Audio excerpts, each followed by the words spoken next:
be racist, but...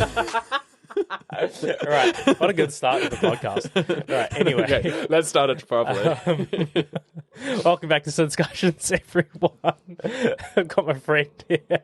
Please introduce yourself, my brother. Hello, I'm Will Clark. William Stanley Clark is the full name. I'm a training actor, and I'll be moving to London in 2 weeks. How exciting, hey? It's good to be here, man. You never told me you were moving to London. Have I never told you? You've never told me. To be fair, this has been the first time we've seen each other. It has been 2 years. Fucking, it's been so long, hey? But, yeah. That's been good. Like, we've kept in touch. By that, I mean, like, I've talked to Erin. Yeah. And she's been like, oh, yeah, Will's doing this. And then we saw each other at Semele. That is right. I do remember that. I saw you walk past the aisle. I was like, oh, it's not Yeah, no, I gave you the wink. Yeah. Baby. And I it's like, watch me. So why the UK, bro? What's going on there? So I have been doing so much research on finding, you know, where I want to take my future, right? Yeah. Because I found my love for acting again. There was a period of time after high school, and for I'd say about 2 years, I had this stupid stigma of thinking that I won't go anywhere with acting at all. And that is because, you know, who knows where it comes from? Social pressure. Maybe parents. Maybe they were very supportive, but my brain thought they weren't going to be supportive if I were to do acting. So I ultimately decided to just focus mainly on business. And that's what I did. I've graduated from business, and I'm like, I'll never regret that, right? I loved what I did at university. And so I kind of used that as a tool for myself. But, you know, I'm getting a little off track, but I found my love for acting again, and I needed to do something about it, right? And so, yeah, when I was looking at schools for acting, there was this one that really like stood out to me, and it was this cool school called Drama Studio London, which the reason why I really liked that school was because, you know, there's a lot of unis. And I don't want to bag on any unis. I think every single university is good in its own way. But the one that I'm going to only gets a select group of people. So for my school, they get about 15 people a year. And they want to just focus on you as a person rather than the content they want to bring onto you. Yeah. And that is very similar structure to a school that is here in Auckland called the Actors Program. That's 1 year. It's an awesome program, actually. I have auditioned for it. You know, if you're an actor out there, listen to this, look into that. But I needed to just see more out there in the UK. Yeah, for sure. And also a bonus that I have a UK passport. So I'll be able to kind of use that on me because my dad's Scottish. So I said, like, do I want to study in New Zealand? Do I want to study in the UK? Do I want to study in the US? And I think the UK is really the best spot for me. And I just love the industry there. So yeah, that's kind of the reason why I chose Drama Studio London, was because of the location's great. The school is great. And there's an experience there as well. And I'm really serious about wanting to pursue this career in acting. I think there is a time, like the kind of where we are at the moment for acting, it is kind of a really good time to be an actor because why? Look at Netflix, look at that's Neon. True. Yeah. There is shit coming out, and not bad shit, just a lot of content coming out like almost every week. And say what you will about the industry, a lot of people complain saying, hey, there's just not enough good stuff out there. But me personally, I think it's great that we're kind of finding more TV shows, more content for niche audiences, and it's pretty good for people who are in that entertainment industry. So is that the kind of stuff that you're wanting to go into, like the screen acting side of things, rather than like the stage? Yeah, that's another good point. I love both theatre and film, and the UK does have a lot of theatre and film actors, right? You just look at all of the UK actors, little or large. They do a lot of screen. They do a lot of stage acting kind of at the exact same time. And it's just really awesome. You get to kind of spice up your acting, if that makes sense. Yeah, for sure. Well, it makes you, I guess, broadens your horizons is a bit of a like loose term, but it does. It makes you more like fluid, I guess. Yeah. In terms of how you manage it. I don't know. No, for sure. And it's, I originally started as a theatre actor, right? When I was in school, I did nothing but theatre. In fact, I was awful in front of the screen, and I'm currently training to be better in the screen. But I remember, when a camera was pointed at me, when a microphone was on me, I'll just like yell, Yeah. and the people just like, "Fuck, be quiet, man." It's like that's the theatre in me. Yeah. So, but the more I grow as an actor and kind of figure out what you love about acting, you tend to kind of figure out that, there is a difference between theatre and film. But when you're an actor wanting to portray a character, you're focusing a lot on the actual character itself rather than, do I like being in front of a screen? Do I like being on stage? And you kind of figure that out slowly when you're developing as an actor. But for me, at least, and maybe others, that is like, you don't really mind if you're on theatre. Yeah. You don't really care if you're on screen. For me personally, being able to just lower my voice and then you're kind of fitting the screen, there's not too much work. It is always different. Maybe someone can disagree, someone can agree. You know what I'm saying? I mean, it's something that I don't know, just while you were speaking, I just came up with a thought. Like, I was thinking the other day, why has music called me? Or why do I feel drawn to sing? Yeah. I could have easily not. It's so difficult. Yeah. It's like pretty high stress, like low stakes. Like, I'm not a doctor or anything. I'm not saving lives. But, people pay and come watch you perform, and, you can be disappointed. The critique can be pretty rough sometimes. But why am I so drawn to this when I could, have easily done law, could have been an accountant, could have done all this other stuff, but... Love, right? Yeah, but so what... But I just feel like I've kind of rolled into it accidentally. So did you feel like that when you kind of did, when you were in high school? Because, I don't know, you do so much stuff and as part of your extracurricular routine and you know what I mean? Yeah. It's just, and then now we are in this kind of different realm where we have to earn money while we do it, kind of, you know what I mean? And it's, I don't know, I was just thinking the other day, I was like, why this? Like, I'm so happy and I feel really fulfilled. Yeah. But I feel like that's a product of something. I just haven't really figured out the nucleus of that, if that makes sense. I guess it depends on what you define as success, right? And I guess when you grow up, you are quite naive of what you think success is. And you love music, I love acting. That's just in our DNA, right? Yeah. We're going to go towards So our you think successes. it's like more of like an innate It's got to be thing? It's got to be. I don't have the answer. Yeah. But I have that hunch. It's there. Nature nurture sort of bullshit.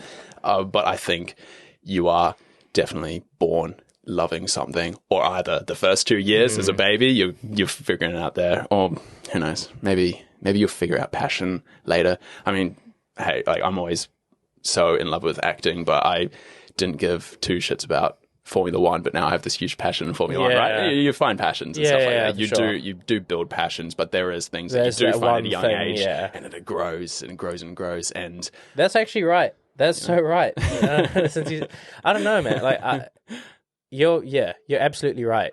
And I think ever since coming out of high school, things such as, but for me, like MMA, jiu-jitsu, these are passions of mine that I've grown to kind of like and love. But because I'm doing those as like hobbies here and there, and like gym is one of them as well. Music's always been my home now. Not always, but it is my home now. Well, can I ask, how did you find music? How did you when did you realize there was something that you loved when you were younger? Do you even remember? No, so it's one of those same things. Like, I also believe that there's an innate thing that people are drawn towards. And I was talking to my parents, and they were like, whenever we went to, we have like prayer things in the Hinduism, and all the families there, and they have this thing called like bhajan, which is where they sing all of the songs and everyone's playing the instruments and stuff. And I would be so drawn to that, and I'd always want to go and like sit with all the musicians and stuff. That's just something that I've always done when I was younger, but I didn't know why. I just kind of did it. That makes me so happy just to hear that, man. But it wasn't ever a thing. Like, I used to learn like Indian instruments when I was younger, but I never really understood why I did it. I just like did it. Yeah, exactly. My parents were like, "Oh, you should just do it." So I was like, "Fine." Yeah. I mean, for me, when I was sorry to interrupt, but for me, like how I found my passion was, I come from a football family. My dad loved football. My one of my brothers loves football, and when I was when I tried out soccer, I enjoyed it, but it was just like my heart wasn't there. And it's like, okay, he's not into football. What is he into? I tried karate. I enjoyed it. I did. I enjoyed it. Am I doing karate right now? No. And they'll just try all these different things, and it's like, what is this kid into? He's not into anything except for like playing on that stupid Nintendo DS and Wii. It's like, what is he into? And then one of my friends' mum said to my mum, being like, hey, this is like acting class that we can take. And then when I got there, it was like an hour session. It wasn't too crazy. I was 6 years old at the time. They would just be like, act as a chimp in the corner of the room, and I just fell in love with it. I didn't know I was into acting up until that very point, which does give me that question. It's like, oh, was I born into it, or That's so interesting. I feel like when I was a child, not even a child, because I remember doing like a speech and drama thing, and my mum forced me into it, and I was like, I really don't want to do this. And this was before I started what I do now, like before I went to St. Kitts and met Lockie and started singing. And I was always like a really impressionable kid, and I've always thought that I really need to impress any male energy that's around me. I don't know why that's the case, but it's always really it's been a thing for a lot of my childhood looking back. And all of my male friends, there were high-level sports people. One of my friends was quite good at hockey. Yeah. Very, very good at hockey. My other friend had two brothers and him that had like quite alpha male energy. Yeah. And then my other friend was quite high-level cricket. And I was never I was like so average at sports. I was like okay at hockey, but like if there's like a good, I was at the bottom of the good pile. Do you know what I mean? Was your dad ever like into sports? No, not really. Okay, yeah. Because usually, I'm not a fucking therapist or whatever, but like usually, like the people that you grow up with, people act like this is the most important thing. They will. You yourself would think that is also the most important thing, and so you're not into that thing with that these this community is very much into, and you start to question yourself. Why am I not exactly into that, right? So I remember when I did that speech and drama thing when I was younger. I feel like if I didn't feel like I wanted to prove myself in what I thought was like masculine, quote unquote, then maybe I could have taken something a little bit more from that instead of being like, oh, I don't want to do this fucking shit, bro. Like, or, you know what I mean? Yeah, absolutely. I know it's unclear. Like I haven't verbalized it well, but it's yeah. No, I understand. You when you're young, you are naive. You do make up these fibs inside of your head, and you go, if I'm not the best rugby player, if I'm not the best at this sport, I'm not a man. And you've created that for your own brain. I've created that for my own brain. But, you tend to realize that isn't what masculinity is.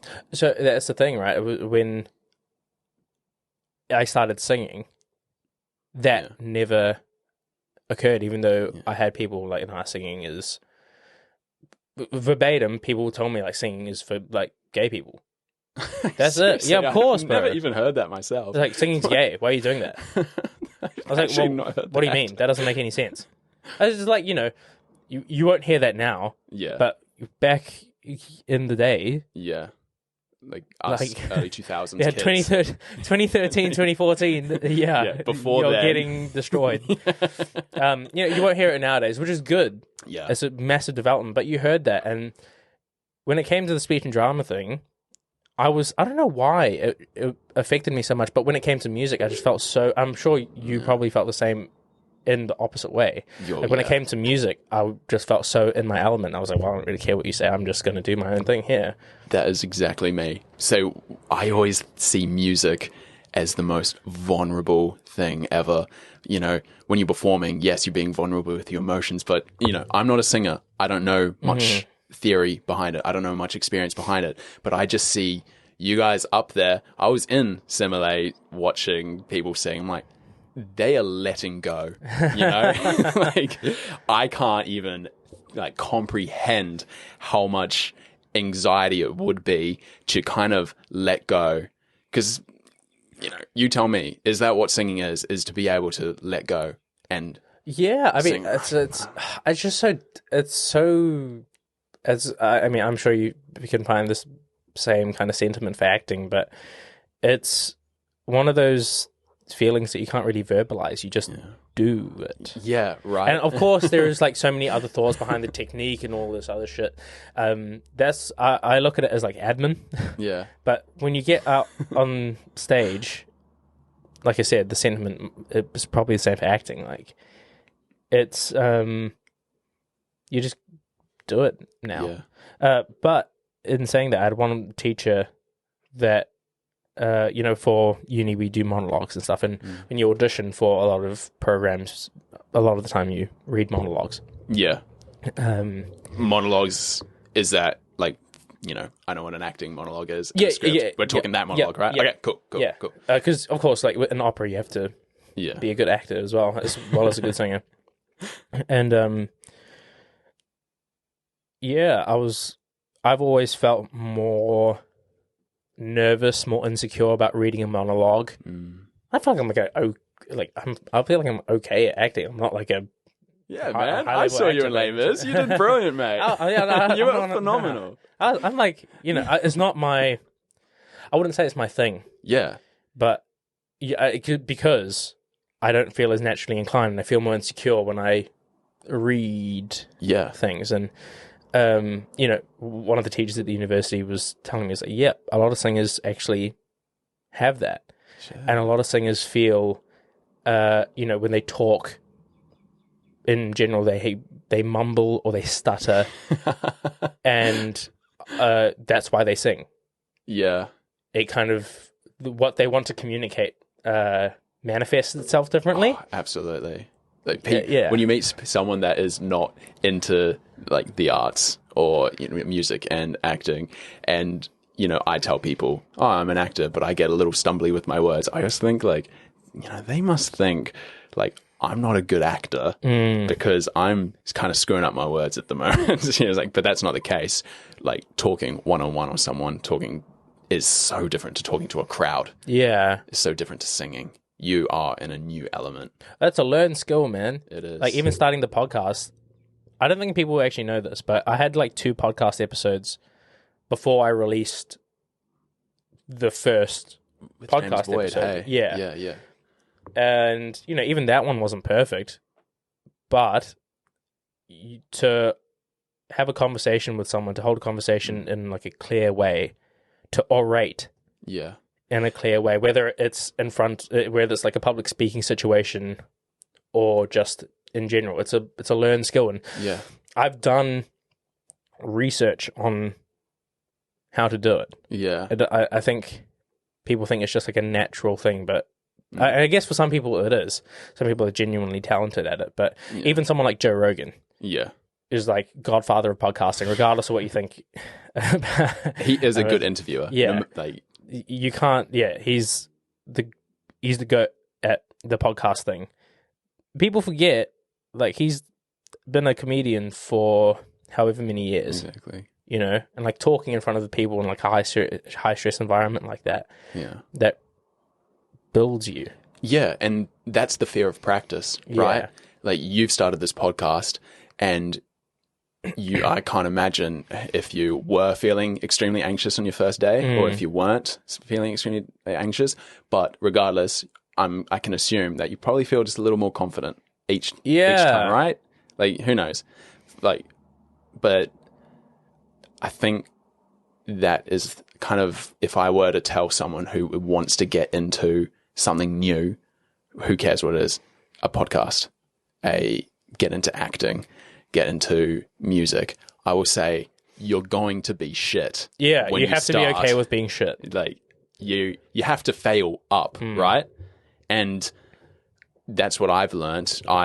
When I wanted to start acting, when I wanted to make it professional, I was such a perfectionist, and I would just critique myself, being like, I didn't do this perfectly. And it was like, well, it's because you're making mistakes so you can learn how to improve yourself. Yeah, exactly. Right now, this is my first podcast. I think I'm doing, like, I know I could be better. The second time round would be doing a podcast. Yeah. But that's the thing. You have to do it the first time at some point. Yeah. You only have the first time once. Yes, exactly. And you've got to make the step before you do it. And to be fair, I think a lot of people have the fear of, they start something like a podcast or whatever project they're starting, and they're going to get the whole, oh no, you can't do this. The whole people not believing or not being supportive in what you're trying to create. But I want to, like, put this out there. I never had that. I feel so, like, privileged. Like, everyone that I talk to about it have been, like, more than supportive. That is so awesome, man. And I don't think many people have that support network around them, which makes it so much more difficult. Like, I could have easily... I was nervous for all the right reasons because I wanted to impress the people that believed in me. Yeah. But if you have people around you that are being like, oh, why are you starting this? Yeah. Don't do this, etc., etc. And you do need to think, who is this person that's saying that to me, right? If they're not supportive to you, is it because they're not supportive to themselves? Are they jealous that the fact that you're starting something? And it's awesome to hear that you didn't get those critiques. Yeah. And a lot of people, what is that fly doing there? Is it interrupting me? No, I'm joking. What was I going to say? That fly threw me off. Supportive people. Structure. Did you feel like you had a good support structure when you decided that acting was the thing you wanted to do, like going overseas and stuff like that? Yeah, when I was the exact same, like, I was in the exact same shoes as you. I thought, I'm going to put myself out into this world. I'm going to do what I love and kind of not give a shit what anybody would think. And I knew deep down, I was so nervous of what people will say about it. I was, like, almost terrified. People would be, like, saying behind my back, being like, oh, this guy's a nobody. Why is he doing this? But you have to be a nobody to be able to grow, right? Yeah. Everyone starts from zero unless you're born rich or born famous or whatever. But you got to surround yourself by people that will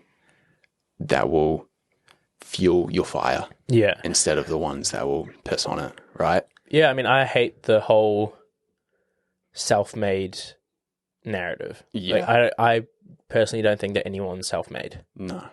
You have a network around you that supports you. Like, yes.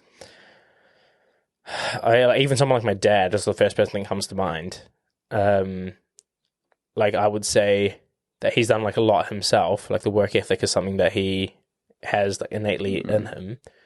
But I don't think if he had, like, my mum around, that he would be as kind of, like, maybe monetarily successful. Yeah.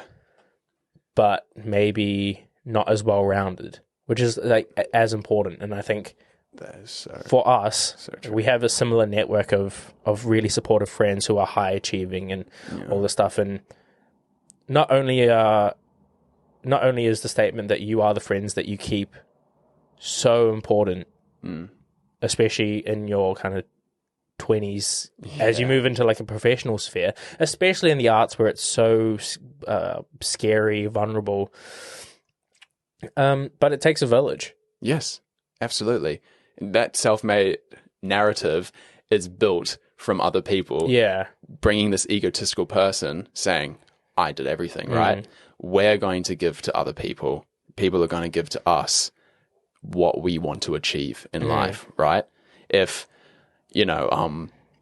whenever someone did something awesome, I would like post on Instagram just to get one person to hear about this person. I used to think I was being like a bit of a, like, am I being a clout chaser for doing this? Like advertising someone else's success? Like, am I trying to, be a part of it or whatever? But no, you're supporting each other. That's what you're meant to do. And whether that be through, social media, whether that be through support from your like love, telling the ambition behind the scenes, being like, we believe in you, even a person that you pay to do stuff, admin work, an editor, whatever you do, those are the people that will build you up while you build other people up. Yeah. And you got to have that mentality no matter what, It all ebbs and flows, and you have to give, and you have to but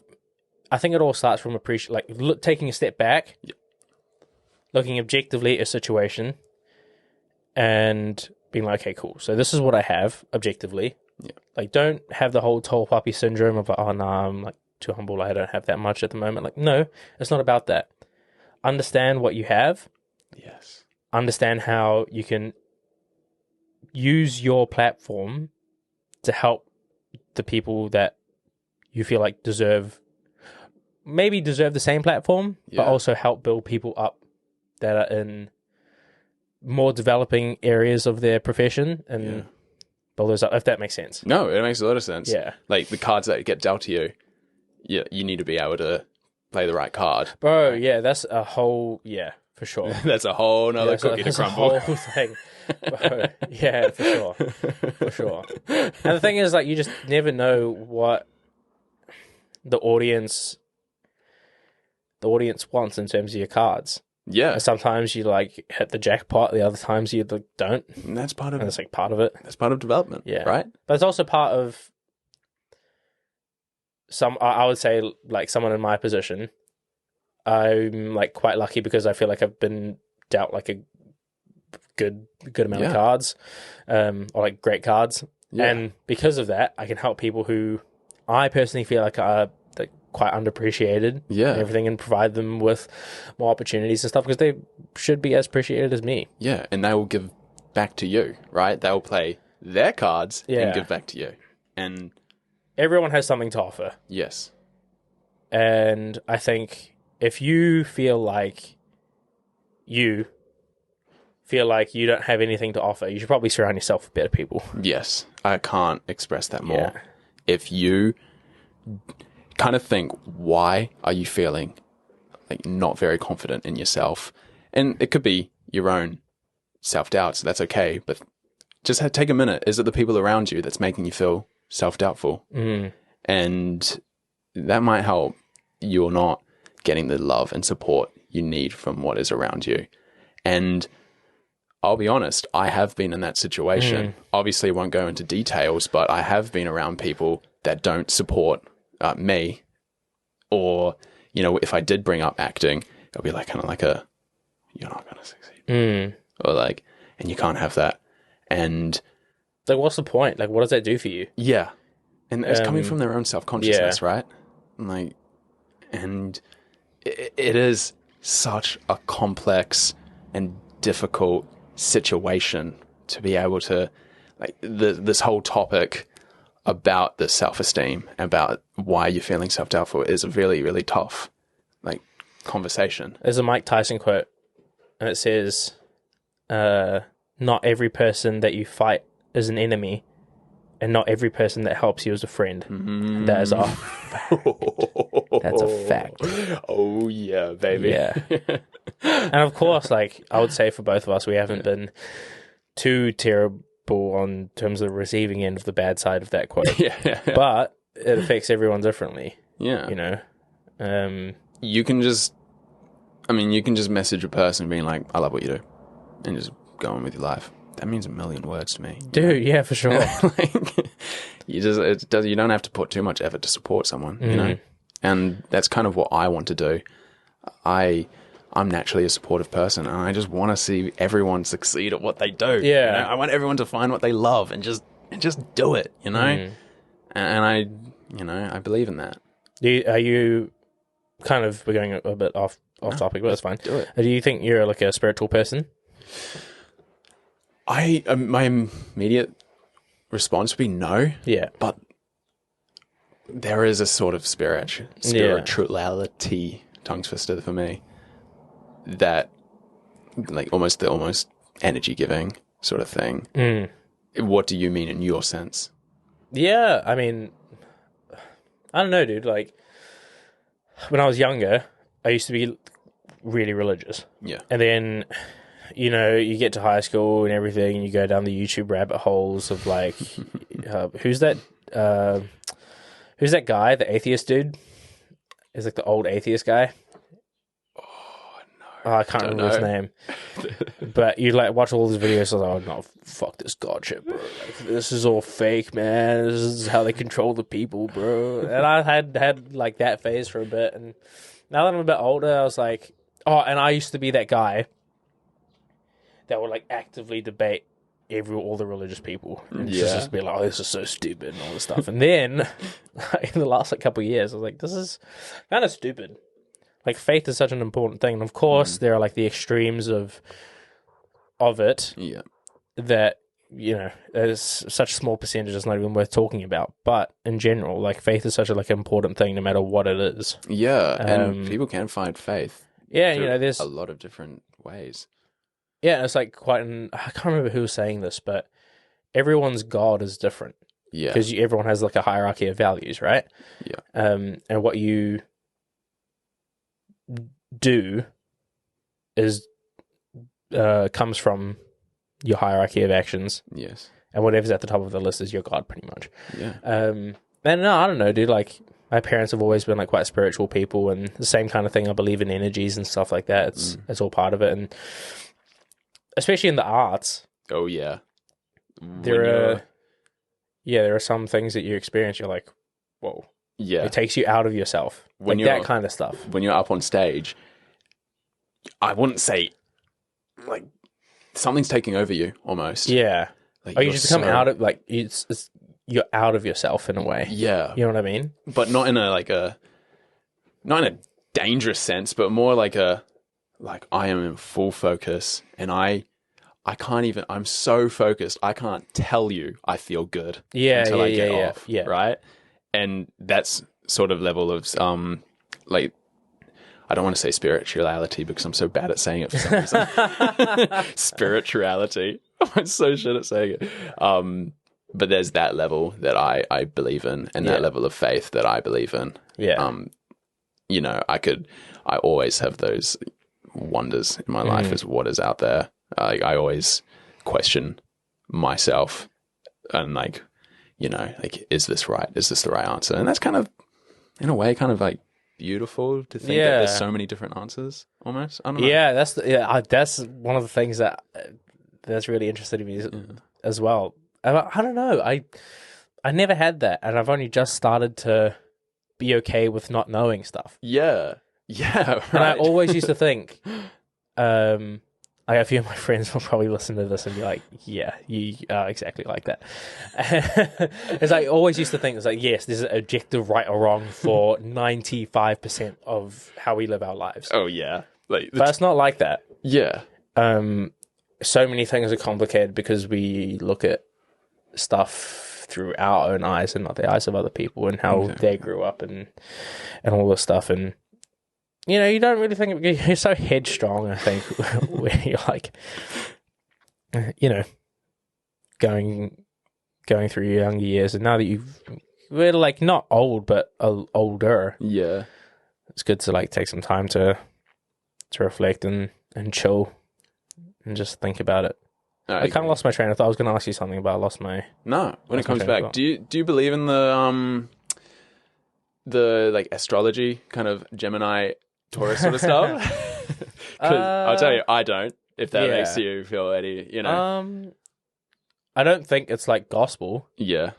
I think anyone that has like the freaking like rock on their chest and like that's the only thing like my entire life is based off of that. I think it's a bit like you should probably not do that. But is it kind of like you don't believe it, but then like you read about yourself with them and you're like, that is me. Like, no, I don't know. Well, the thing is that I just come from like Gemini. No, there's like so many parts of my like culture that's based off of that kind of thing, and no, of course, yes. Like there's some stuff that's like, oh, is this like coincidence or, and you're like, oh yeah, a lot of it is like mathematically it will just be like a coincidence, right? Yeah. But then there are other things you're just like, okay, cool, that's an interesting perspective on my thing, and there's something quite nice about. I wrote this on my dissertation as well. Oh, you know, that there's a higher power. It would like you can whatever it is, but for me, a higher power is like the energy of the universe, and that has provided you with something, kind of like the innate nature of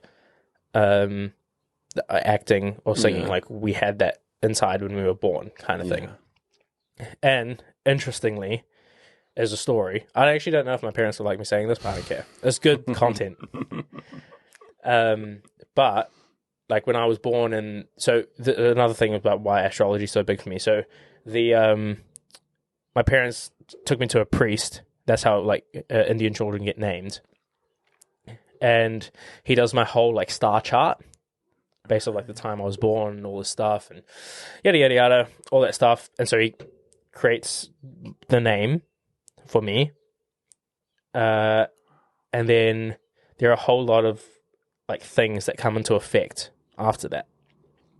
Right. And my parents were telling me just like the other day that, you know, when the priest named you and told us like what you would be doing, he said that he would like music would be a big factor in his life. It's like, which is like fucking crazy, right? But again, like, I don't know how gospel it is, and you know the chances of me actually ending up pursuing music is like so low, and there are a bunch of factors for that. Yeah, but the point being is that I kind of like the whole, you know, the universe has.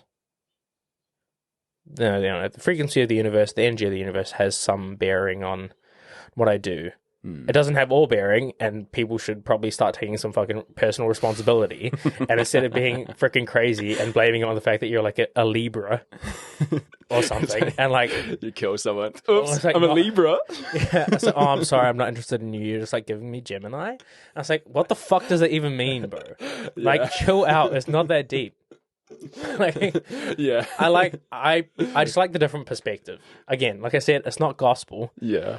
It is interesting though. It like I am battling so much with that. Like, what is the answer all the time that I don't know how to even comprehend it. And I was like, you know what? It's okay to not know. Yeah, it's really not. And you know, those things have been around for a while. I'm kind of in the space now where I've started to respect my religious and spiritual background a lot more. And understand why that's important to me. Whether it's real or not, it's kind of like irrelevant. Yeah. Actually. And for me, it's just like another tool in the toolbox. Yeah, for sure. Do you know what I mean? This is some good content for all you people that thought that I was full logic all the time. But it's not about that. Like I said, it's not about right or wrong. It's just is. Yeah. You know what I mean? Like, I remember this one. Yeah, okay, I'll say it. Do it. Do it. There's this one girl that was just like, oh, because I'm a Gemini, right? That's my, like, sign. Yeah, same with me. Yeah. Oh, really? Yeah. When's your birthday? 31st of May. Really? Yeah. 8th of June. 8th of June. Yep. Shit. And A little bit closer. if anyone wants to donate on the 8th of June, happy birthday to me. Anyway, this girl was just like, we were just out of rehearsal, and I was just like chilling. I literally was I was standing like this, like with my arms crossed, just doing my thing. And she was like, Sid, you're just giving me like really Gemini energy. And I was like, okay. So I asked my friend what that meant. Yeah. And she was like, oh, bro, she just called you two-faced. I was like, huh? Because that's like the thing. Yeah. With Geminis, two-faced. right? It's like you're two-faced, but I was like, I don't know if I'm like a two-faced kind of person. Like, I was thinking about it. I was like, am I two-faced? Like, no, I'm kind of like, I wear my heart on my, like, if something bothers me, it was like, it'll show on my face kind of thing. Yeah. Yeah. And like, I might not say if something bothers me, but it will show that it bothers me. But anyway, I was thinking about it a lot, and I was like, okay, the meaning of Gemini having like the two, like the split personality or whatever. And I was like, oh, okay, like I guess I'm quite emotionally volatile. Like at one point I can be really happy, and then something happens, I'll be like really sad. Yeah. I mean, I always think with Gemini, because, you know, I get called like two-faced sometimes from someone who doesn't know me at all and just knows that I'm a Gemini. But for me at least, and I'm quite curious to actually talk to someone else if they've experienced that, but like, would you say you kind of match someone else's energy almost?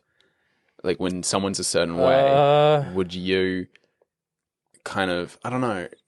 I think the way that, this is going to sound mad. Let's do it. Listening to this back in the edit is going to be fucking hilarious. Why did we get so religious with a singer and an actor? My decor for the next episode is going to be like all the crystals in the middle. It's like, oh, actually, I've got something for the. It pulls out like just this like massive rock. It's like it's a singing bowl. It's like, I've been sensing something in this room. Oh my god! And I think this rock will. But I was watching this YouTube video of this guy. It was like a. We've gone so. I think it was. We've gone down the rabbit hole. We've gone down a rabbit hole. We'll get back because what you said we'll was. We'll get out of it soon. Yeah. But I was watching this YouTube video. It was like a React video. You know Simon.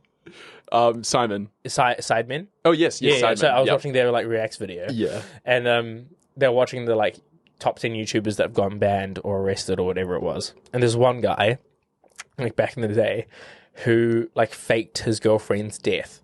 No. That she died in a car accident. But he would do like these 3 a.m. challenges where he would like use a Ouija board and all this stuff. And he was just like, guys, I think my girlfriend's trying to contact me. What is she saying? Subscribe to my YouTube channel. I was like... Who knows? Maybe that was true. Like, imagine there's like no, but apparently she just like he was doing this challenge, and then she just like walked in the door. She's like, I wasn't dead. I was just away for a couple of weeks. It's like, what the fuck? But anyway, back to what we were talking about. Where we go? Yeah, what we were talking about. What did you say? You're like, do you match people's energy? Because like people go like, oh, since you perform, that's quite a Gemini thing to do, right? I mean, but it's not. But it is. Yeah, I mean, they're probably. I think it's kind of equal. It doesn't really matter. Yeah, again, like shit like that. I don't really think it is. But like, are we trying to find connections? But are those connections just really small? But we're holding on to those small connections. For example, I think that. So I think the whole like, you have the whole two-face thing is a bit like on the nose. Yeah. I would say, and I think a lot of my like really close friends would say that I'm like emotionally not volatile, because that's quite like I'm not like a particularly aggressive person. Yeah. But it's one of those ones where like I won't, if I'm like out, for example, and something's upset me, then I will be, and even if I was having like a really good time like 10 minutes before, something's upset me, I'll just be upset. Yeah. It's I like, mean, it's I don't really like, I don't like let it go. Yeah. And I'll wear it on my face. Is that the Gemini thing? Oh yeah, I think so. I think it's just like I think I just like flip emotionally. There's no kind of like, I was going to use the word control. I am controlled. I get what you mean. It's not a dial, it's a switch. But again, like, there's no kind of like, I don't know how real it is. I'm just like, okay, well, this is like a trait that people say is for Gemini. Like, this is what I kind of deem as what I take from it. And going back, if it's real or not. Like, there is no answer, and that's okay. And it's not that deep, bro. It's deep. I'm Just 14 years old, and this is deep. Speaking of 14, and this is deep, that sounds awful, but I got a present. Allegedly. I got a present. What do you mean you got a present? I got you a gift. No, you didn't. Yeah, I did. I actually got you 2 gifts. Why? The first one is, I think, will spark something in you. Okay. And I think you've never remembered this until you saw it the first time. Sorry, audio listeners, we will tell you what it is. But just look at the first 2 words. Oh my God.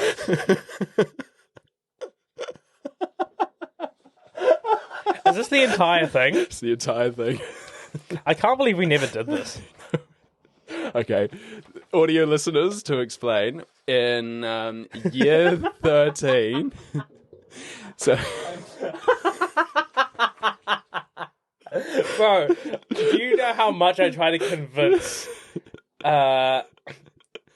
Thomas, Ian, just be like, let's just not do what we usually do for this time. Let's just create an entire film like set. Like, we'll have like the people that do makeup and stuff, like Georgia, like those people that know how to do makeup. Like, they do makeup. I'll be the music guy. Let's just make this a fucking feature-length film. Let's do it. I would tell you the context. This is the worst script I think I've ever written in my entire life. It is shockingly bad. And the reason why it was shockingly bad is because in year 13 for high school, we had to do a project of... Wait. We had to, let me explain first, because this is something I wrote, and I like script writing, but this is just atrocious. And I think I'm a good script writer. I obviously have like nothing to show for it. Anyways, I was working on this serious noir script, and it was every single person was working on a serious noir story, pretty much like. Almost Memento, or everyone's like basing it off Memento, and I was too. But when I found out that everyone is taking this too seriously, I, for one night, wrote, I don't know how many pages, was it 10 pages? I wrote a 10-page script for one night. It's 15 pages. 15 pages.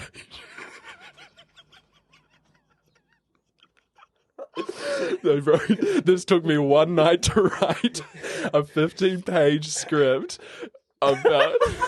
Sorry, I'm just reading some of the lines. Go.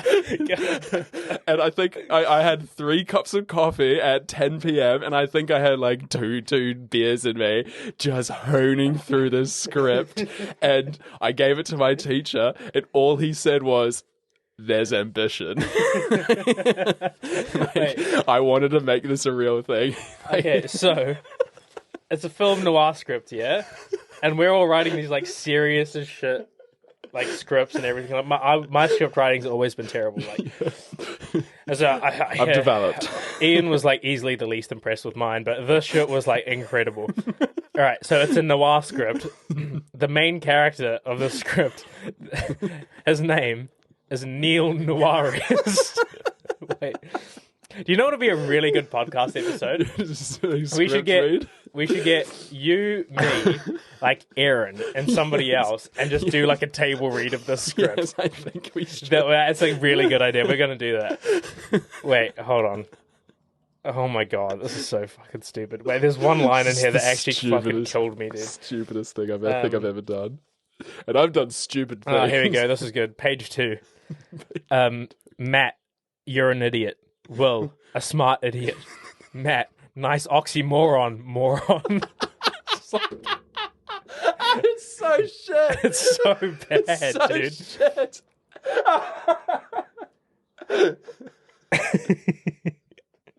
Now that we are detectives, we need to do a cinematic intro. We're not doing the cuts to the intro.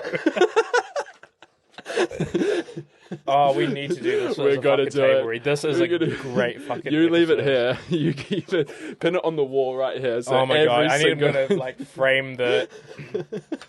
Oh my god! This is so fucking good. This has made my day. This is freaking amazing. I completely forgot about this. Oh, that's so good. I actually like. No worries. Oh my god. I can't keep this going. It's so good. Okay. Oh, I like how we went from spiritual talk. I think there must be some sort of connection between that. I think so. There was something spiritual. We were so that serious. This is so Gemini. This was we were like we just so switched. Serious. Yeah, and now we're laughing. Holy shit! So two-faced of That us. was pretty two-faced of us just to switch. Yeah. Oh my god, this is the perfect fucking podcast episode. Holy shit. I do have one more gift. I actually do, but I'm going to save it until the end. Okay, sure. To finish things off. All right. Okay, I've completely lost my train. Do you have any questions for me? Yeah, I'm in such a giggly mood now after this, but we can't go serious.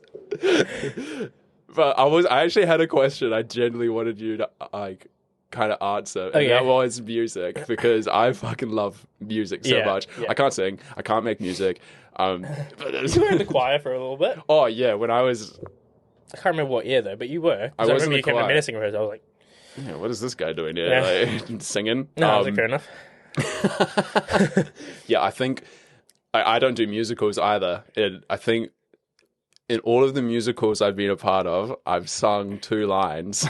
And that was you and Les Mis, eh? Yeah, I was in Les Mis, cool. but I didn't even bother auditioning enough. Like, I didn't try to audition because I don't know. Yeah. I kind of wish I did put effort into singing. But whatever, I would like to sing one day.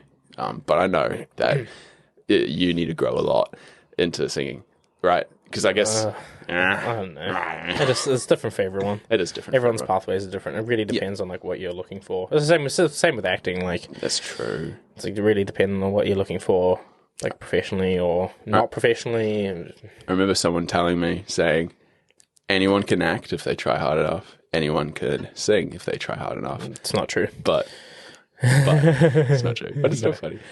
But no one can dance unless you start at an early age.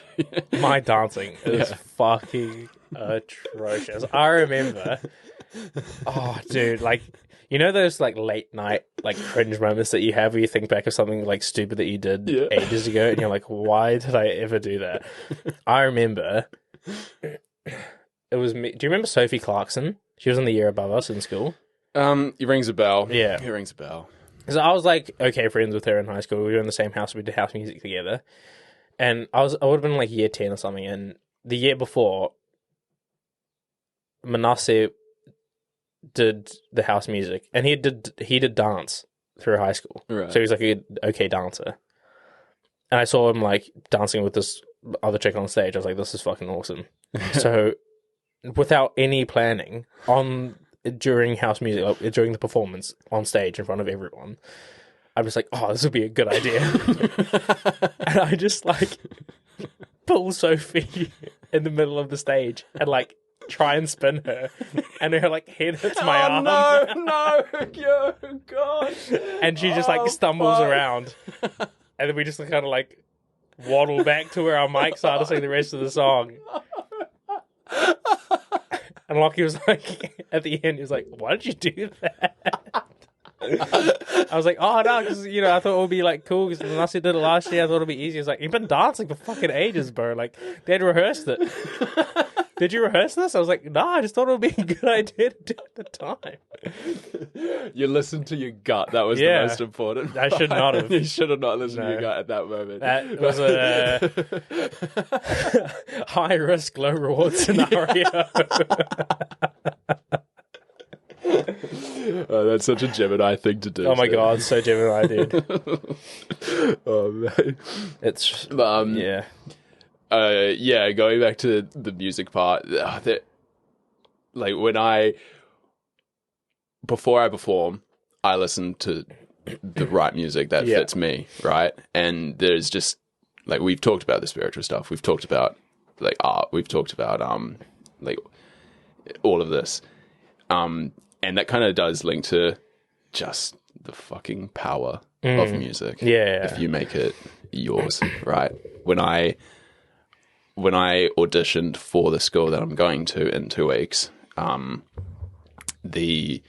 before the audition, I just listened to like, if I'm going to say it, it's embarrassing, but I'm going to just say it. But I was listening to a Kanye West song, and it wasn't power, but it did give me power to just feel like fucking hyped. Yeah, bro. And it's just like, and that is something beautiful behind that, right? And there's a reason why, boxers and like people that do MMA and stuff have their ring walk song. Yeah, that puts them in the mode.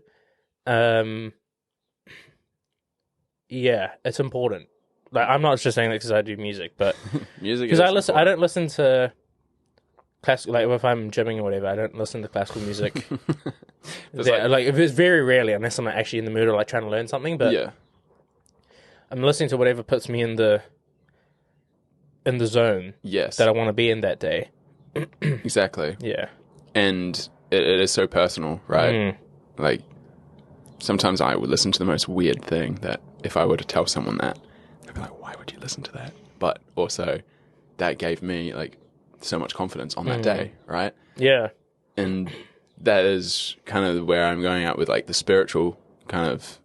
That's what I believe in when it comes to that area of spirituality. Yeah, no, it's just the energy. It's just the energy that it gives you. Yeah. Do I say this on the podcast? Will he say it so on the podcast? Crack up. That's pretty funny. But okay, so over the last couple of weeks, I've been feeling a little bit down. Right? Yeah. I was like, just this is one of those times, just like you kind of having not existential crisis, but just like just figuring out. Some things are pottering along for me quite well. Other things not so much. So you're just trying to figure out, okay, why isn't this stuff pottering along as nicely as the other things? It's like, okay, fine. I get quite caught up in that kind of stuff. So I'm in a bit of a reflective mood going to the gym. And I was like listening to my music, like usually my gym playlist is like all this rap stuff and, all that kind of like high intensity music, just like you want to rip the weight off the floor, the stuff. I was like, it's just not like hitting. Yeah. Like hitting today. And one of my favorite hymns is Abide With Me. Right. And so I just like start playing that on my Spotify on repeat. Yeah. The Oxford version of like a choir and an organ. Yeah. And I had one of the best gym sessions ever. I was like focused. So fucking cool. I was so focused and so reflective. And I was like, cool, like, I don't need anything. I just want to, like, it just helped me, like, deal with the thoughts and everything. It was, like, nice and peaceful, but in the best way. Right. I just used that. I was on repeat for, like, an hour and a half. Oh, shit. Yeah. And I was like, cool, like, this is exactly what I needed today. Yeah. When I, spiritual intervention. Yeah, and it just hits you and you don't realize it until it comes. I mean, when, I don't know if you listen to Kendrick Lamar or not, but he released a new album. Yeah, I haven't listened to it though. There's this one song, and it's called Count Me Out, and it said words that I couldn't even comprehend that I felt. And I listened to that song, and it came out about 3 months ago, I'd say now. I'm pretty sure I've listened to that song like 1,000 times now, just because it's just so perfectly made. The words, sometimes there are lines that don't relate to you, but then you focus on lines that do relate to you, and those like hold on to you, and you use it in everyday life.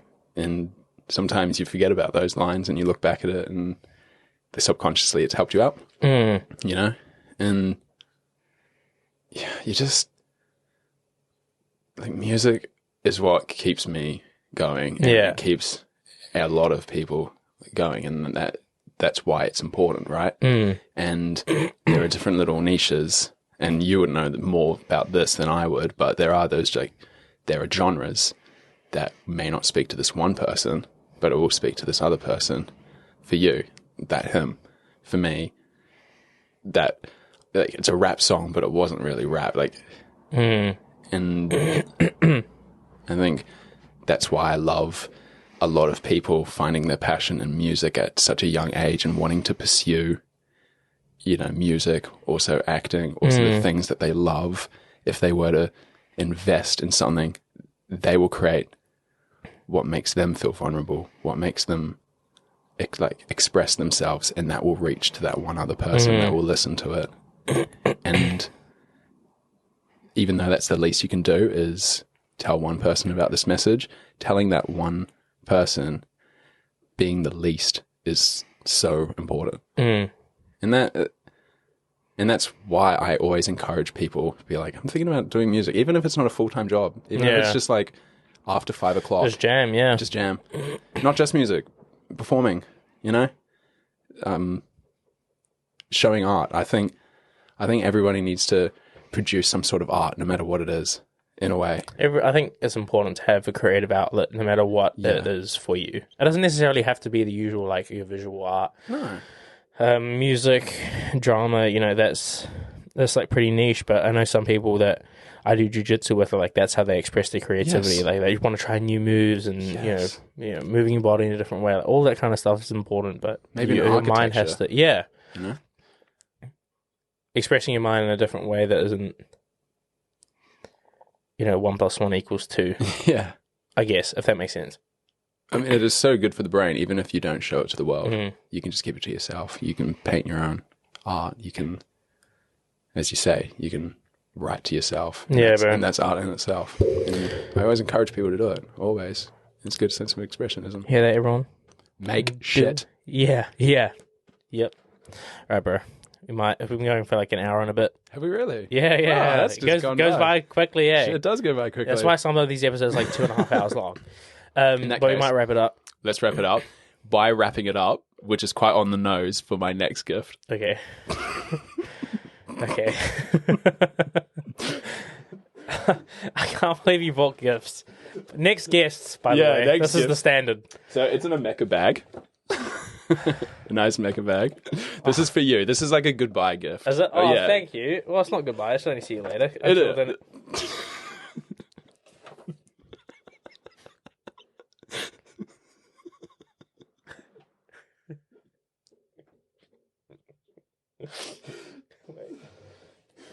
How many are there? Oh, did it fall out of the box? Oh, that's not good.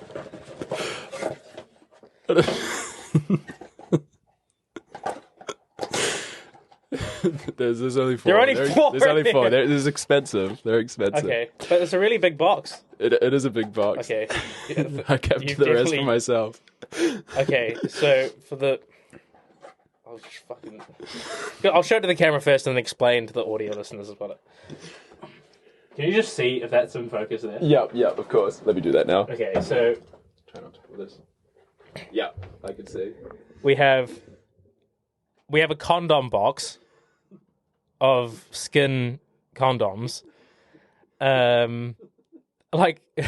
Thanks for assuming that I'm going to be using these. But anyway, so we have that there. Okay. For the audio listeners, the first side of the box says skin, and then he's taped scussion to the end, so it's skin scussion. It's disgusting. And then the logo of the podcast. It's just taken effort, and he's cut it out and taped it on. Really, well. And on the other side of the box, I'll hold it there as well. Hopefully that's in focus. It says, "We need to Sidscuss about safe sex." I might have to get a professional on for that episode. And then, quite nicely, there's this. Just make sure this is in focus, because I might have to use it for the Instagram. Make sure it's in focus. Yeah. Make sure it's in focus. Is it there? I did a screen grab. Bring it a little closer. Yeah, I'll do it. Oh, yeah. There we go. It says #feel everything, which is originally on the box, and then #Sidscussions, which is not dissimilar to what we've discussed today. But hey, man, thank you.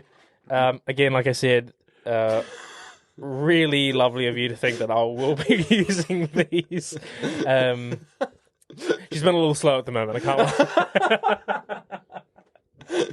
Well, I don't want you to use it because if you actually bring out the actual condoms, it says Sidscussions on each one. No, it doesn't. Yeah. Oh my! You have too much time.